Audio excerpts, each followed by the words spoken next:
I am your host, Nero Wolfe. Let's begin our journey.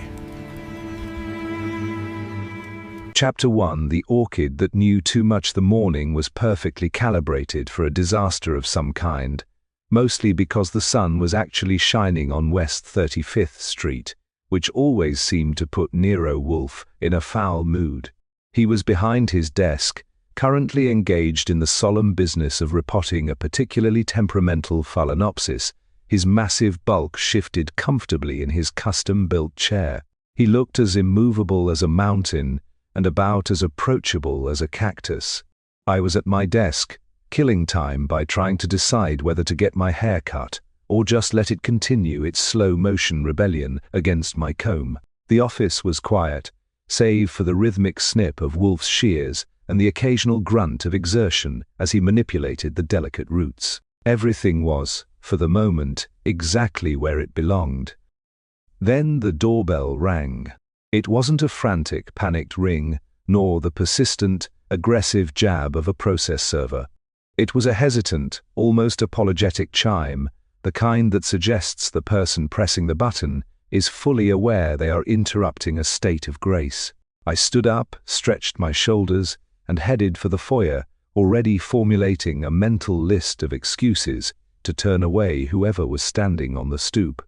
I opened the door and found a woman who looked like she had spent the better part of the last 48 hours trying to hold her life together with Scotch tape and prayer. She was tall, perhaps a few years younger than me, wearing a tailored navy coat that had seen better seasons and a hat that she had clearly jammed onto her head in a hurry. Her eyes were the kind of tired that sleep doesn't fix, and she was gripping a small, leather-bound notebook, as if it were the only thing keeping her from drifting away into traffic. She didn't wait for me to speak. She just looked up at me, her expression a mix of desperate hope and profound exhaustion, and asked if Mr. Nero Wolfe was seeing anyone on professional business. I told her he was currently seeing a very demanding orchid, and didn't care much for interlopers, but she didn't blink. She just said that if he didn't see her, the information in her notebook would be the death of a very good man, and probably a few others who didn't deserve it. I let her in, mainly because people who mention death at 9 inches the morning are usually more interesting than the morning headlines. I led her into the office, where Wolfe didn't even bother to look up from his potting bench. He kept his eyes on the plant, his voice a low, resonant rumble that barely acknowledged the existence of the woman standing before him. He told her she had precisely 3 minutes to state her business, and that if she intended to weep or demand sympathy, she would find the street air much more conducive to those activities. She didn't weep.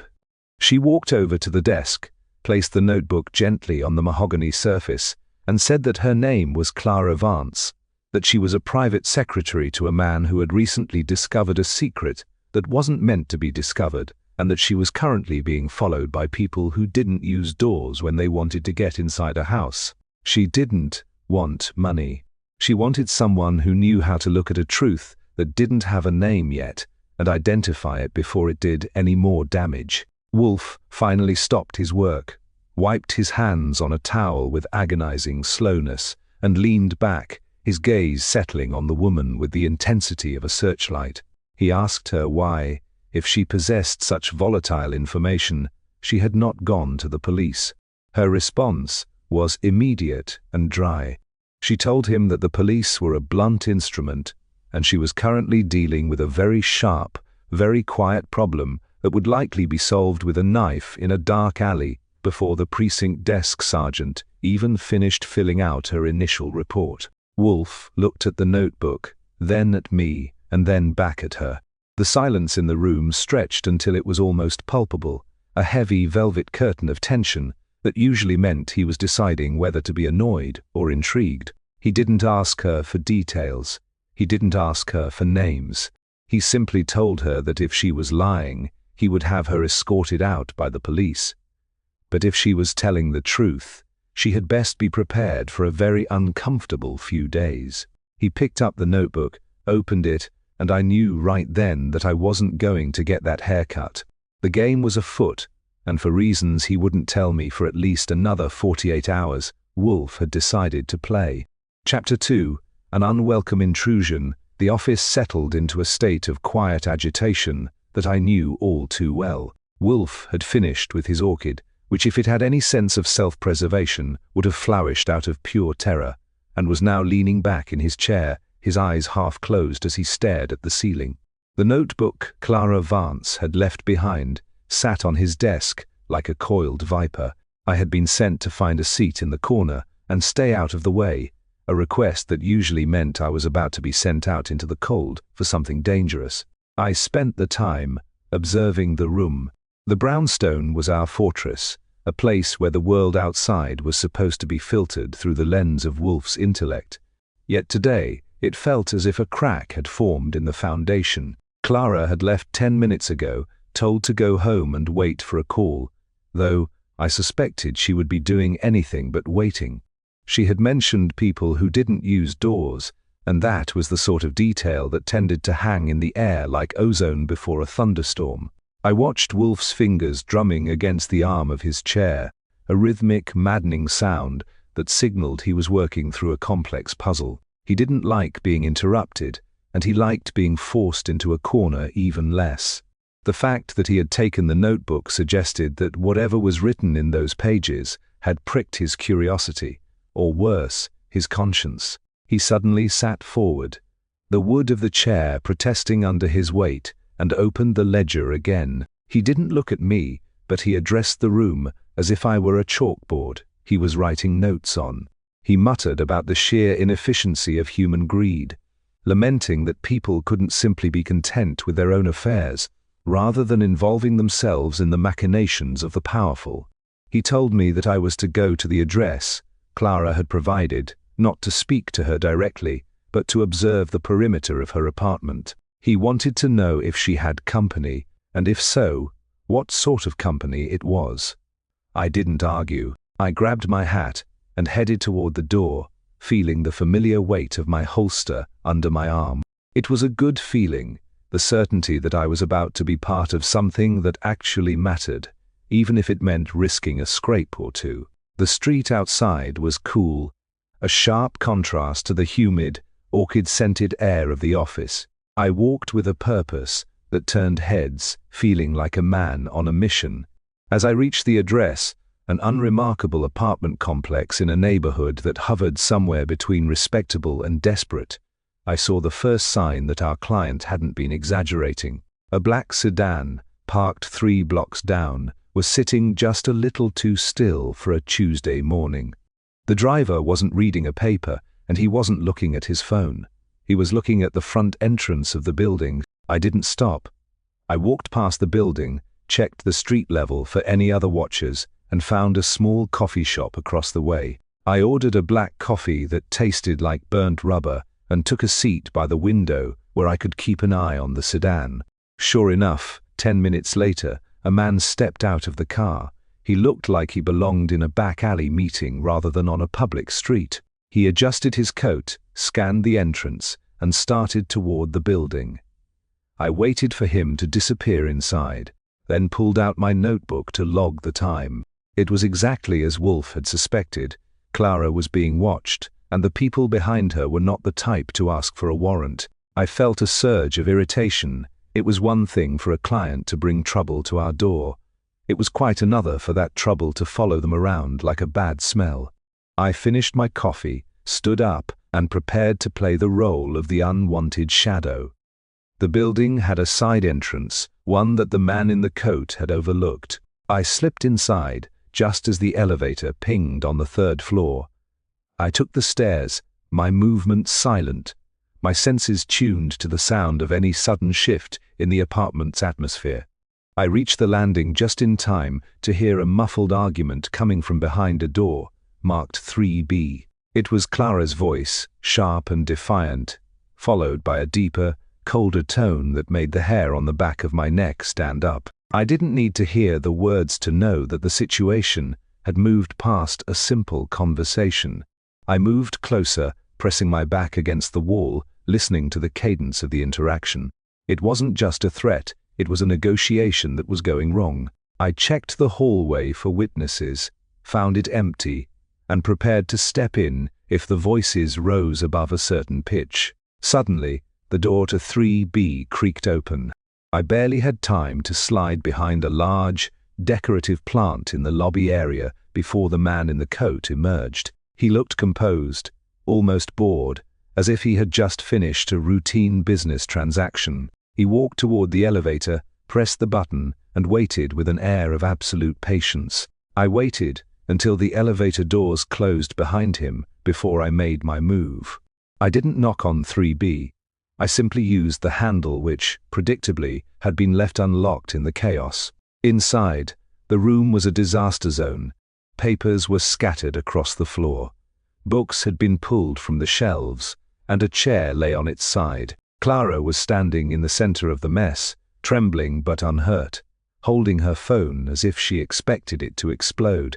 She looked at me with a mixture of terror and relief, and I knew right then that the game wasn't just afoot, it was sprinting. I told her to get her coat and not to worry about the mess, because the brownstone was the only place she was going to be safe tonight. As we walked out to the street, I couldn't help but notice a second car pulling away from the curb down the block. This wasn't just a simple case of corporate espionage anymore.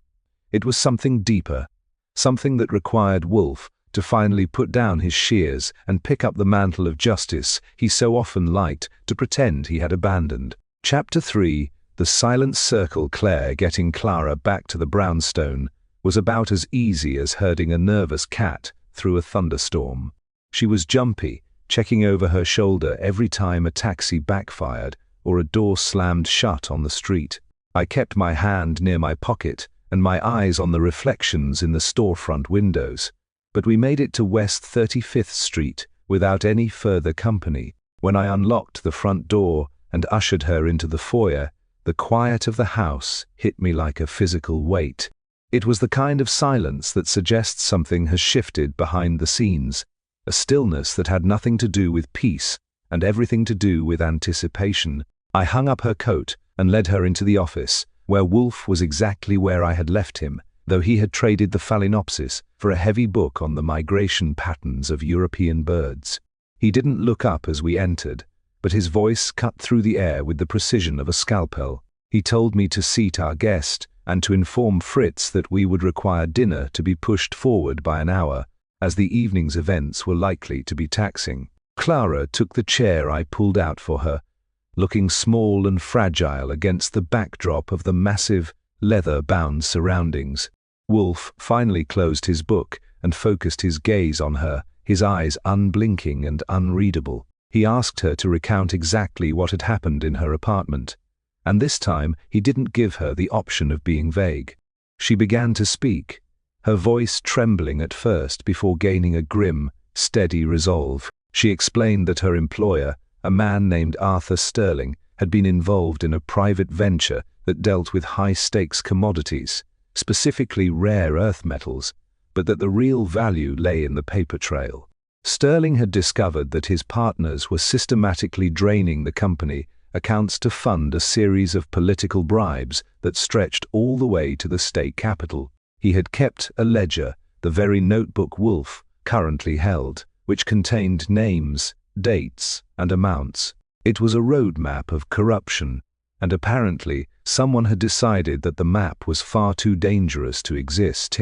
As she talked, I stood by the door, listening for any sign of movement outside. The list of suspects began to form in my mind, a jagged circle of faces I hadn't met yet, but already knew I wouldn't like. There was the silent partner, a man named Elias Thorne, who was known for his cold efficiency, the head of finance, a woman named Sarah Jenkins, who had been rumored to have expensive tastes, and the legal counsel, a slippery fellow named Marcus Reed, who had a reputation for making problems disappear. Clara mentioned a fourth individual, a consultant named Henry Halloway, who had been the one to introduce the others to the illicit channels. 4 people, all with everything to lose and enough money to hire someone to make sure that loss never happened. Wolfe listened, his expression never shifting, but his fingers were moving again, tracing the edge of his desk in a way that told me he was already building a structure of the case in his head. He didn't interrupt until she finished describing the man who had confronted her, a man she described as having eyes that looked like dead glass. When she finished, the room felt smaller, the walls of the brownstone closing in around us. Wolfe let out a long, slow breath and asked if she had brought anything else with her. She shook her head, but then hesitated, reaching into the pocket of her coat. She pulled out a small, jagged piece of metal, a broken cufflink, stained with something that looked like dried oil.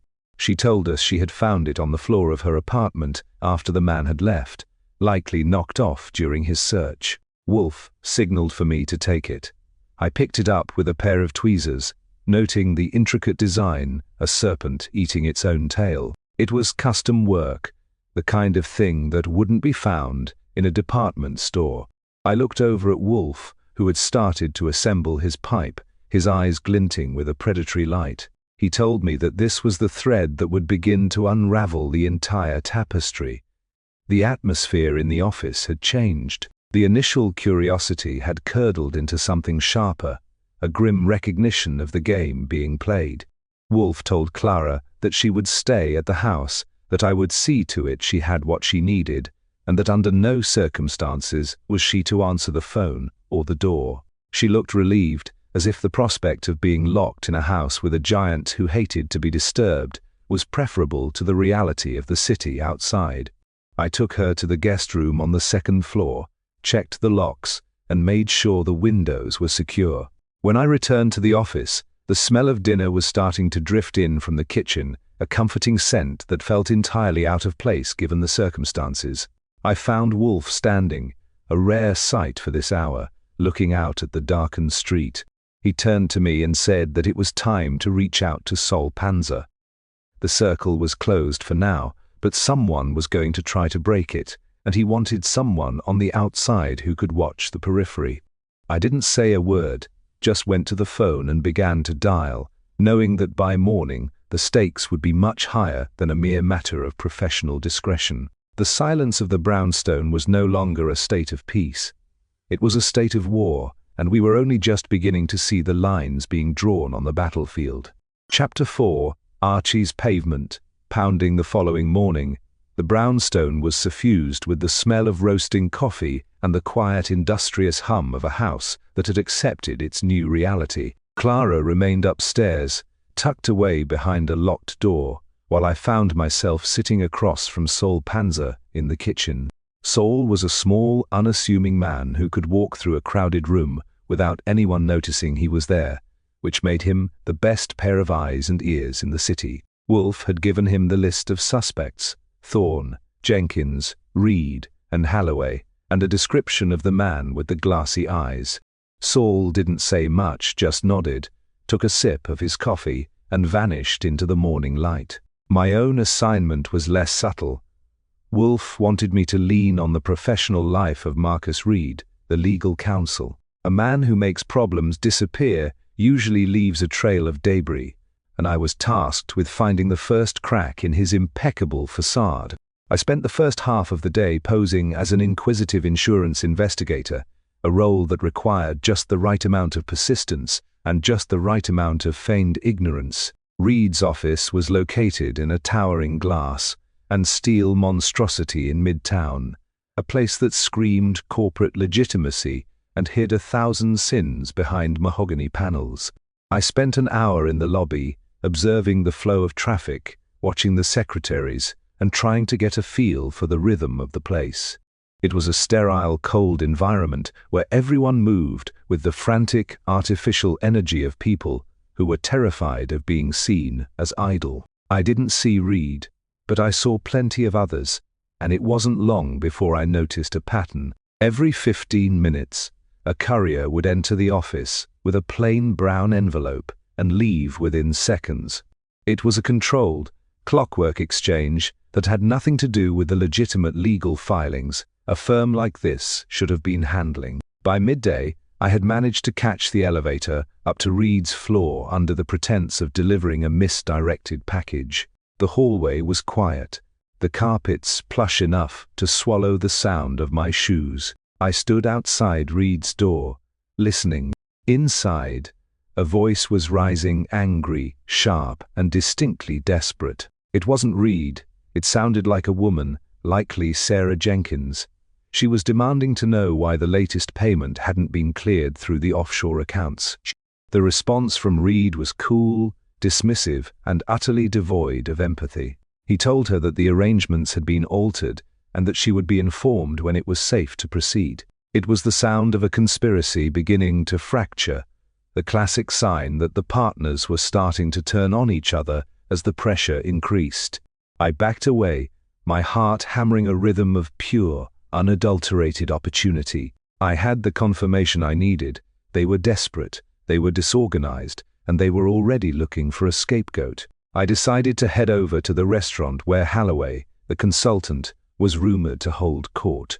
It was a swanky place, the kind where the waiters expected a hefty tip just for acknowledging your existence. Holloway was there, sitting in a back booth, his head bent over a menu that cost more than my first car.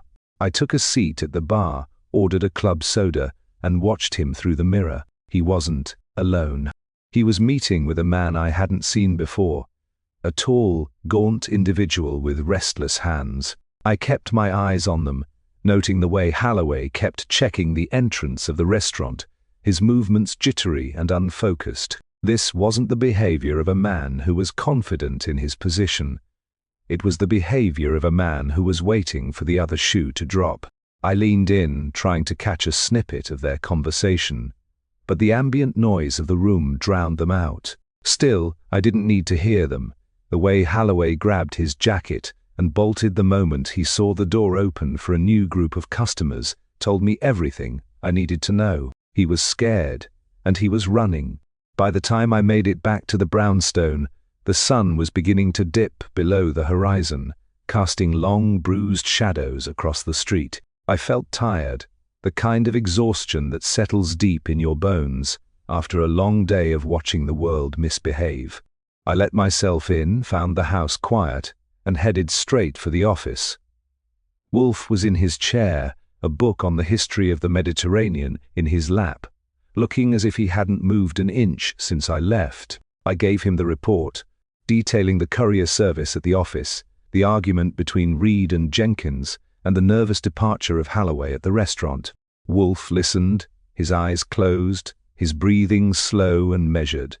When I finished, he didn't offer a compliment or a critique. He just told me that Saul had checked in, and that our man with the glassy eyes had been identified. He was a professional, a hired hand known for his discretion and his absolute lack of mercy.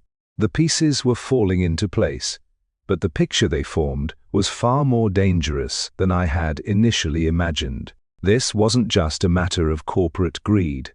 It was a power grab that had become personal, and we were currently sitting in the eye of the storm.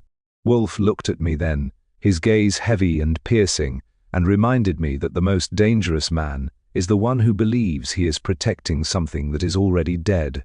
I understood the sentiment, but as I thought about Clara upstairs and the broken cufflink currently resting in a sealed evidence bag on the desk, I couldn't help but feel that we were the ones who were going to have to do the burying. I turned to go to the kitchen to see what Fritz was cooking, but I paused at the door, catching the reflection of the room in the window. We were a small group, holed up in a fortress of books and orchids, and the world outside was closing in. I felt a grim, familiar satisfaction. We were ready. Chapter 5. A displaced specimen. The next morning, the brownstone felt like it was holding its breath. I had spent most of the night drifting in and out of a light, agitated sleep, my mind constantly returning to the image of Clara's trashed apartment and the cold professional detachment of the man I had seen in the hall. When I finally dragged myself down to the kitchen, the sight of Fritz, calmly preparing a breakfast of shirred eggs and grilled kidneys, brought a much-needed sense of order back to my world. He didn't ask about the case, and I didn't offer any details, but his silent, efficient presence was a reminder that no matter how much the walls of the brownstone were pressured, there was a standard of living that remained inviolable. I took my coffee into the office, where I found Wolfe staring at his plants with an expression that suggested He was having a particularly philosophical disagreement with a drooping cattleya. He didn't acknowledge me for a long time, his gaze moving slowly from one specimen to the next, his hands clasped behind his back. The stillness of the room was interrupted only by the ticking of the clock and the faint, distant sound of a delivery truck rumbling down 35th Street. Finally he turned, his gaze heavy and analytical. He told me that there had been a development in the office, though not one that required a detective's badge to observe. He gestured toward his desk, where a small, brass-bound box that lived on the corner had been shifted. It was a subtle, almost imperceptible change, but to Wolfe it was an assault. He had an obsessive, almost mathematical internal map of his workspace, and someone or something had breached it. He didn't think it was a break-in in the traditional sense. He suspected a delivery of some kind, perhaps under the guise of an errand, had been used to plant a device or perform a sweep of our private domain.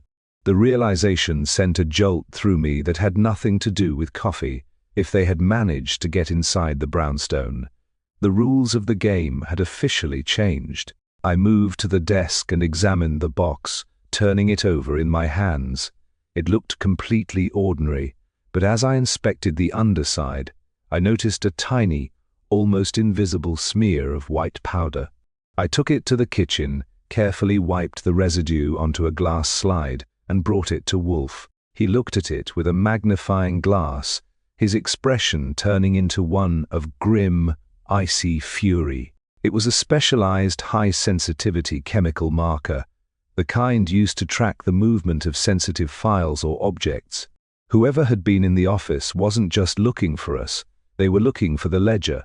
They knew we had it, and they were willing to risk an entry into the sanctum sanctorum to get it back.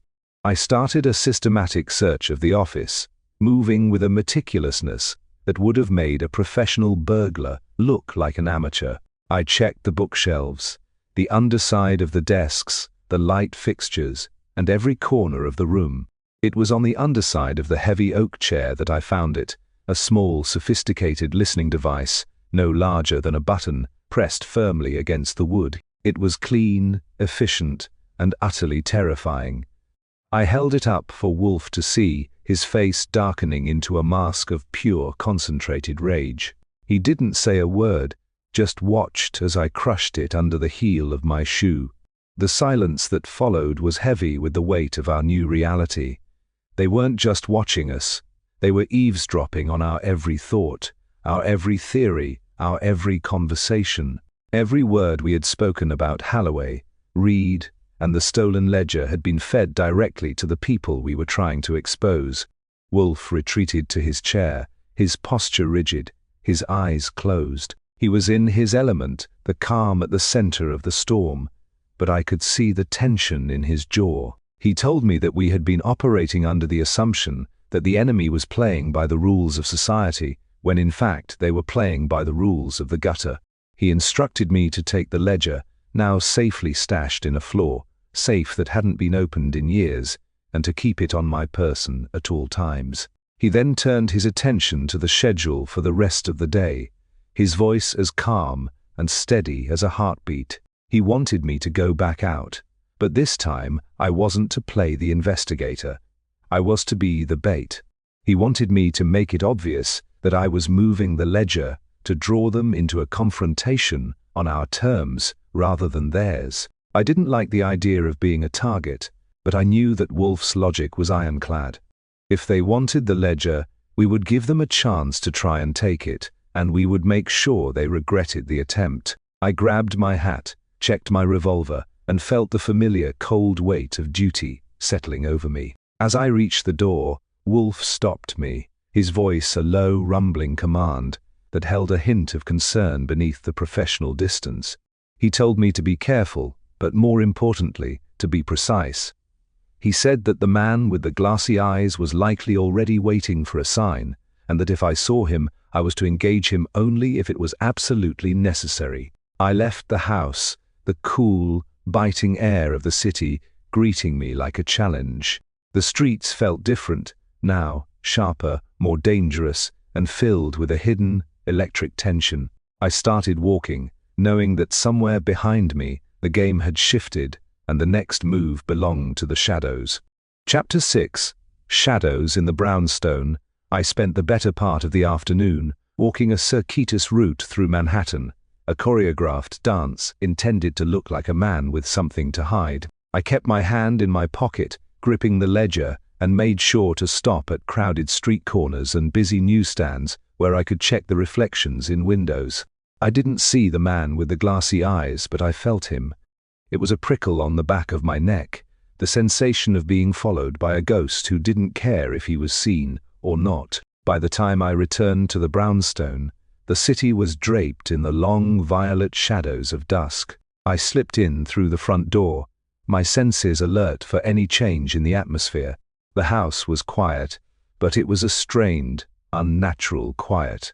As I moved toward the office, I noticed the heavy velvet curtains had been drawn, shutting out the dying light. Wolfe was in his chair, but he wasn't alone. Sol Panzer was standing by the window, his hand tucked into his coat, his expression as unreadable as a closed book. The room felt crowded, the air heavy with the scent of cigars and the underlying metallic tang of tension. Wolfe looked at me, his eyes gleaming behind his spectacles, and didn't wait for my report. He told me that Sol had been busy and that our suspects were beginning to panic. Reed had been seen attempting to liquidate a large amount of assets, while Jenkins had been spotted meeting with a courier near the docks. The circle was not just closing, it was collapsing. The threat of the ledger had moved them from a position of arrogant control to one of desperate, frantic survival.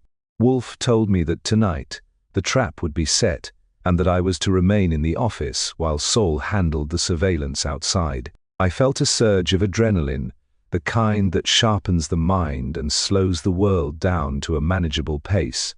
We weren't just playing defense anymore, we were preparing to deliver the final crushing blow. Sol left shortly after, moving through the front door with the silent, fluid grace of a shadow, leaving us alone in the amber glow of the desk lamps. Wolfe began to dictate a series of letters, formal, precise, and devastatingly clear. They were invitations to a private meeting at the brownstone, addressed to Thorne, Jenkins, Reed, and Halloway. He wasn't inviting them for a chat, he was summoning them to an accounting. As he spoke, I could see the structure of the climax taking shape, a methodical, surgical removal of their influence, one piece of evidence at a time. It was a masterclass in psychological pressure, and I knew that by the time they walked through our door, they would already be defeated. The hours ticked by with agonizing slowness. I paced the office, checking the locks, ensuring that every detail was in place. Every sound from the street, the honk of a horn, the screech of tires, the rhythmic beat of a passerby's footsteps, felt like an intrusion. Wolfe sat in his chair, a book on his lap, but he wasn't reading. He was waiting, his hands resting on his stomach, his face a mask of immovable composure. Around 10 o'clock, the phone rang, a sharp, dissonant sound that shattered the silence. I picked it up, expecting a message from Sol, but the line was dead, or rather, not dead, but occupied by the sound of heavy, rhythmic breathing. I didn't say a word, just listened, and then hung up. It was a warning, a reminder that they knew we were still here, still active, and still the most dangerous obstacle in their path. I turned to Wolfe and told him about the call. He didn't blink. He simply said that it was expected, a sign of their failing nerve. He stood up, a rare, deliberate movement that signaled his readiness, and walked to the sideboard, pouring himself a glass of beer with the steady hand of a man preparing for a grand performance. He turned back to the room, his voice a low, resonant boom that filled the space with authority. He told me that the man with the glassy eyes had been seen loitering near the alley entrance, waiting for an opportunity. He wasn't there to steal the ledger. He was there to ensure that the secrets within it never reached a courtroom. The realization chilled me. They had moved from containment to elimination. We were no longer just detectives. We were the next names on their list. I grabbed my coat and went to the window, peering through the heavy curtains at the street below. The alley was dark, a jagged mouth of shadows, but I could just barely see a silhouette standing near the iron gate. It was him. He wasn't hiding anymore. He was waiting for the perfect moment. The moment when the pressure of our summons would force us to move. I looked back at Wolfe, who had returned to his chair and was now carefully inspecting his collection of orchids, his demeanor as tranquil as if he were in a garden. The contrast was striking, the man inside the brownstone, waiting for the truth to be told, and the man outside, waiting for the silence to be restored. I knew that when the sun rose, the world would be a very different place. I checked my holster once more, feeling the cold steel and prepared for the long, dangerous wait that stood between us and the justice we were about to serve. The brownstone was our sanctuary, but tonight it felt like the most vulnerable place in the world. Chapter 7, The Office Inquisition. The morning brought with it a sky, the color of a bruised plum, hanging low over Manhattan, as if pressing down on the city's conscience. Inside the brownstone, the atmosphere was thick, charged with the kind of electric anticipation that precedes a major seismic event. Fritz had prepared coffee with a heavier hand than usual, and the aroma was sharp, cutting through the stale, lingering scent of my late-night vigil. I spent the early hours moving through the office, checking the sightlines, and ensuring that every chair was positioned exactly where Wolfe demanded. He remained in his chair, his eyes closed, his breathing rhythmic and deep. He was conserving his energy, gathering his reserves for the performance he was about to give.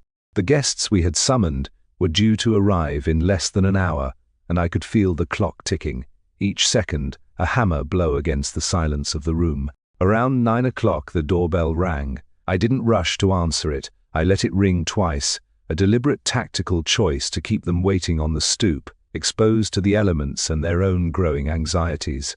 When I finally pulled the door open, the four of them were standing there in a jagged, uneasy line. Elias Thorne, the cold-eyed partner, Sarah Jenkins, her face a mask of brittle composure, Marcus Reed, looking entirely too comfortable in his tailored suit, and Henry Halloway, who looked like he hadn't slept since the week began. They didn't say a word as I ushered them into the office. The air in the room seemed to drop 10 degrees as they stepped inside. Wolfe didn't stand, didn't nod, and didn't offer a word of welcome. He simply gestured to the chairs arranged in a semicircle facing his desk, a silent command that had the force of a legal subpoena. They sat, and for a long moment, the only sound was the rhythmic ticking of the wall clock. Wolfe opened the ledger, the physical proof of their treachery resting on his desk like an indictment. He began to speak, his voice a low, resonant rumble that filled the corners of the room. He didn't start with the money or the bribes. He started with the nature of the company itself, detailing their individual contributions to its success and the profound, systemic corruption that had turned it into a shell of its intended purpose. He spoke with a precision that was almost surgical, identifying their motives, their private anxieties, and the exact moments when each of them had chosen to step over the line into criminality. It wasn't an accusation, it was a dissection, layer by layer, of a collective moral failure. Thorne tried to interrupt, his voice sharp and dismissive, but Wolfe silenced him with a single devastating look that made the man shrink back into his chair. It was masterful. Wolfe didn't need to shout. He held them in the palm of his hand, through sheer intellectual dominance. He laid out the sequence of events, as if he had been sitting in the room during their secret meetings, describing the offshore accounts, the forged documents, and the specific political contacts they had used to facilitate their bribes. He even touched on the role of the man with the glassy eyes, mentioning him by name, which caused Jenkins to gasp and Reed to pale noticeably. They had thought they were operating in the shadows, but Wolfe had mapped their every movement, their every secret, and their every weakness. As the morning wore on, the tension in the room transformed from frantic nervousness to a heavy, suffocating defeat. They were no longer trying to defend themselves. They were simply trying to hold on to the remnants of their dignity, which Wolfe was systematically stripping away. He spoke for an hour, weaving a narrative of their corruption that was so comprehensive and so indisputable that there was nothing left for them to say. When he finally stopped, the silence that followed was absolute. He leaned back in his chair, his hands clasped over his stomach, his gaze moving from one face to the next, as if assessing the impact of his words. They were trapped in the spotlight of his intellect, and there was no exit. I watched them closely, my hand ready for any sudden movement, but there wasn't any. They were broken, their ambitions and their defenses laid bare before the immovable, judgmental presence of the man in the chair. Wolfe informed them that the ledger, the physical embodiment of their downfall, had already been copied, and that the contents were currently in the hands of the authorities. He had not only exposed them, he had effectively destroyed their futures. The justice he was delivering wasn't legal in the sense of a courtroom verdict, but it was absolute. It was the intellectual dismantling of an entire infrastructure of greed, and for these 4 individuals, the consequence was total and immediate. They were free to leave, but they walked out into a world that no longer belonged to them, the weight of their own actions trailing behind them like a long, inescapable shadow. Once the door clicked shut behind them, Wolfe turned his attention back to his orchids, his face as tranquil as if nothing more taxing than a morning of watering had occurred, leaving me to contemplate the sheer, quiet power of the mind over the messy, chaotic reality of human folly. Chapter 8. The final harvest. The silence that reclaimed the brownstone after our guests departed was not the same silence as before. It was cleaner, purged of the rot they had brought inside with them. Clara Vance, who had been listening from the upstairs landing, finally emerged, her face pale but her posture straightened, as if the weight of the previous few days had been lifted by the sheer force of the morning's confrontation. She didn't say much. She simply walked over to Wolfe, who had returned to his desk, and thanked him with a quiet, genuine sincerity that made even Archie Goodwin feel like he'd done something worthwhile. Wolfe, in his characteristic fashion, waved away the gratitude with a slight, impatient movement of his hand, as if he were shooing away a fly. He reminded her that he hadn't done it for her, but rather because the situation had become an intolerable disruption to his own equilibrium. She understood, gave a small, sad smile, and left, accompanied by the promise that the authorities would be in contact regarding the evidence that would ensure her former employers would be kept busy for the rest of their lives. With the office once again under his complete, undisturbed jurisdiction, Wolfe stood and made his way to the plant rooms. He moved with a heavy, deliberate grace, his attention shifting from the ledger, now a mere artifact of a concluded case, to the vibrant, demanding life of his orchids. I followed, content to let the house settle around us. The adrenaline that had kept me sharp and restless for the past week began to ebb, replaced by a comfortable, familiar exhaustion. We spent the next hour in the quiet, humid sanctuary of the rooftop greenhouse, the air rich with the scent of loam and damp earth. Wolfe tended to a cattleya that was beginning to show signs of overwatering, his hands as gentle and precise as they had been ruthless during the Inquisition only hours before. It was the only environment in the world where he truly relaxed, where the complexities of human malice were exchanged for the simple, predictable requirements of botany. Fritz eventually appeared, bearing a tray with a decanter of beer and 2 glasses. He didn't speak, but his eyes conveyed a silent, profound relief that the brownstone was no longer being pressured by the outside world. We sat among the benches, the glass walls showing the city stretching out in all directions, a vast, chaotic labyrinth of ambition and failure that felt, for the moment, entirely irrelevant. Wolfe took a long, thoughtful sip of his beer, his gaze fixed on a particularly brilliant bloom. He mused aloud about the nature of human folly, remarking that it was a curious thing how the most intelligent among us, so often, fell victim to the most elementary of hungers. He spoke of the balance between restraint and appetite, and how the collapse of the partners had been inevitable, the moment they lost the ability to distinguish between what they possessed and what they craved. It wasn't an observation designed for effect. It was the honest rumination of a man who spent his life observing the extremes of human behavior and finding them, ultimately, predictable. The sun began to set, casting a golden, honeyed light across the rows of green leaves. It was the best time of day in the house, the time when the work was done and the sanctity of the brownstone was fully restored. I thought about the broken cufflink in the evidence bag, the man with the glassy eyes who was now likely running from the authorities, and the way our lives had been momentarily upended by the secrets of 4 desperate people. It was a cycle, I realized, a constant, churning rotation of people coming to the brownstone with their messes, and Wolfe, with his unmatched intellect, stripping those messes down until only the simple, hard truth remained. It was a brutal, necessary service, one that he provided not out of a sense of public duty, but out of a deep-seated, unshakable insistence on order. Wolfe finished his beer, set the glass on the workbench, and wiped his hands on a clean cloth. He looked at me, a brief, sharp glint of approval in his eyes that was worth more than any verbal commendation.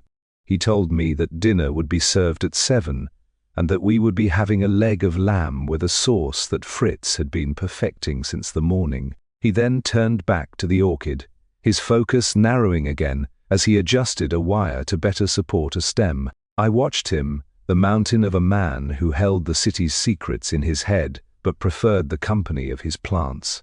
I realized then that while the world outside would continue to spin in its erratic, messy orbit, we were exactly where we belonged.